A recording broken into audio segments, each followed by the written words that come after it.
40, 50 ಮತ್ತು 60 ವಯಸ್ಸಿನ ಹಿರಿಯರಿಗೆ ವಿಶೇಷ ಸಲಹೆಗಳು. ಮೊದಲನೇ ಸಲಹೆ, ನಿಮಗೆ ಬಾಯಾರಿಕೆ ಆಗದಿದ್ದರೂ ಅಥವಾ ಅವಶ್ಯಕತೆ ಇಲ್ಲದಿದ್ದರೂ ಯಾವಾಗಲೂ ದಿನಕ್ಕೆ ಕನಿಷ್ಠ 2 ಲೀಟರ್ ಅಂದರೆ 8 ಗ್ಲಾಸ್ ನೀರನ್ನು ಕುಡಿಯಿರಿ. ಹೀಗೆ ಮಾಡುವುದರಿಂದ ದೊಡ್ಡ ದೊಡ್ಡ ಕಾಯಿಲೆಗಳು ಬರುವುದಿಲ್ಲ. ಹಾಗೆ ದೇಹದಲ್ಲಿ ನೀರಿನ ಪ್ರಮಾಣ ಕಡಿಮೆ ಆಗುವುದರಿಂದಲೇ ಹೆಚ್ಚು ಕಾಯಿಲೆಗಳು ಬರುತ್ತವೆ. ಇನ್ನು ಎರಡನೇ ಸಲಹೆ, ಸಾಧ್ಯವಾದಷ್ಟು ಕೆಲಸ ಮಾಡಿ. ನಡಿಗೆ, ಈಜು ಅಥವಾ ಯಾವುದೇ ಕ್ರೀಡೆಯಂತಹ ದೇಹದ ಚಲನೆ ಇರಬೇಕು. ಇನ್ನು ಮೂರನೇ ಸಲಹೆ, ಹೆಚ್ಚು ಆಹಾರ ಸೇವನೆ ಮಾಡುವುದನ್ನು ಬಿಡಿ. ಏಕೆಂದರೆ ಅದು ದೇಹಕ್ಕೆ ಎಂದಿಗೂ ಒಳ್ಳೆಯದಲ್ಲ. ನಿಮ್ಮನ್ನು ವಂಚಿತಗೊಳಿಸಬೇಡಿ, ಆದರೆ ತಿನ್ನುವ ಆಹಾರದ ಪ್ರಮಾಣದಲ್ಲಿ ಕಡಿಮೆ ಇರಲಿ. ಅದರ ಜೊತೆಗೆ ಪ್ರೋಟೀನ್, ಕಾರ್ಬೋಹೈಡ್ರೇಟ್ ಮತ್ತು ಪೋಷಕಾಂಶ ಭರಿತ ಆಹಾರಗಳನ್ನು ಸೇವನೆ ಮಾಡಿ.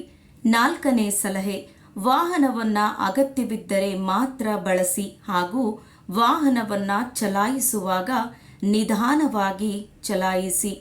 ಐದನೇ ಸಲಹೆ, ಕೋಪ ಮಾಡಿಕೊಳ್ಳುವುದನ್ನು ಬಿಟ್ಟು ಬಿಡಿ. ಚಿಂತಿಸುವುದನ್ನು ನಿಲ್ಲಿಸಿ. ವಿಷಯಗಳನ್ನು ನಿರ್ಲಕ್ಷಿಸಲು ಪ್ರಯತ್ನಿಸಿ. ತೊಂದರೆಯ ಸಮಯದಲ್ಲಿ ನಿಮ್ಮನ್ನು ನೀವೇ ಸಮಾಧಾನಪಡಿಸಿಕೊಳ್ಳಿ. ಇಲ್ಲವೆಂದರೆ ಅವು ನಿಮ್ಮ ಆರೋಗ್ಯವನ್ನು ಹಾಳು ಮಾಡುವವು. ಇನ್ನು ಆರನೇ ಸಲಹೆ, ಸಕಾರಾತ್ಮಕ ಮಾತುಗಳನ್ನಾಡುವ ಜನರೊಂದಿಗೆ ಮಾತನಾಡಿ ಹಾಗೂ ಅವರ ಮಾತುಗಳನ್ನು ಆಲಿಸಲು ಕಲಿಯಿರಿ. ಏಳನೇ ಸಲಹೆ, ಮೊದಲನೆಯದಾಗಿ ಹಣದ ಮೇಲಿರುವ ವ್ಯಾಮೋಹವನ್ನು ಬಿಟ್ಟು ಬಿಡಿ. ನಿಮ್ಮ ಸುತ್ತಲಿರುವ ಜನರ ಜೊತೆ ಸಂಪರ್ಕ ಬೆರೆಸಿ ಅವರ ಜೊತೆ ನಗುಮುಖದಿಂದ ಮಾತನಾಡಿ. ಎಂಟನೇ ಸಲಹೆ, ಹಣ, ಸ್ಥಾನ, ಪ್ರತಿಷ್ಠೆ, ಅಧಿಕಾರ, ಸೌಂದರ್ಯ, ಜಾತಿ ಮತ್ತು ಪ್ರಭಾವ ಅಹಂಕಾರವನ್ನು ಹೆಚ್ಚಿಸುತ್ತದೆ. ನಮ್ರತೆಯು ಜನರನ್ನು ಹತ್ತಿರ ತರುತ್ತದೆ. ಒಂಬತ್ತನೇ ಸಲಹೆ, ನಿಮಗೆ ಬಿಳಿ ಕೂದಲು ಆಗಿದ್ದರೆ ನಿಮ್ಮ ಜೀವನದ ಅಂತ್ಯ ಎಂದರ್ಥ ಅಲ್ಲ, ಆದರೆ ಜೀವನ ಸಾಗರದ ಅನುಭವ ನಿಮಗಿದೆ ಎಂದರ್ಥ. ಇದು ಉತ್ತಮ ಜೀವನಕ್ಕೆ ನಾಂದಿ. ಆಶಾವಾದಿಯಾಗಿರಿ, ನೆನಪಿನೊಂದಿಗೆ ಬದುಕಿ, ಪ್ರಯಾಣಿಸಿ, ಆನಂದಿಸಿ, ನೆನಪುಗಳನ್ನು ರಚಿಸಿ. ಹತ್ತನೇ ಸಲಹೆ, ಪುಟ್ಟ ಮಕ್ಕಳೊಂದಿಗೆ ಪ್ರೀತಿ ಮತ್ತು ಸಹಾನುಭೂತಿಯಿಂದ ಮಾತನಾಡಿ. ವ್ಯಂಗ್ಯವಾಗಿ ಏನನ್ನು ಹೇಳಬೇಡಿ.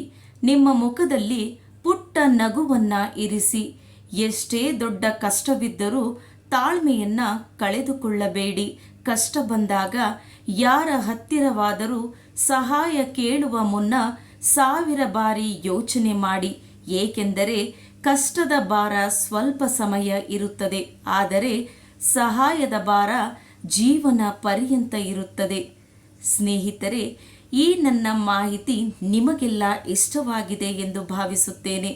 ಈ ವಿಡಿಯೋ ನಿಮಗೆ ಇಷ್ಟವಾಗಿದ್ದಲ್ಲಿ ಈ ವಿಡಿಯೋಗೊಂದು ಲೈಕ್ ಮಾಡಿ. ಇಂತಹ ಹೆಚ್ಚಿನ ವಿಡಿಯೋಸ್ಗಳಿಗಾಗಿ ನನ್ನ ಚಾನಲನ್ನು ಸಬ್ಸ್ಕ್ರೈಬ್ ಮಾಡಿಕೊಳ್ಳಿ. ಕೇಳಿದ್ದಕ್ಕಾಗಿ ಎಲ್ಲರಿಗೂ ಧನ್ಯವಾದಗಳು.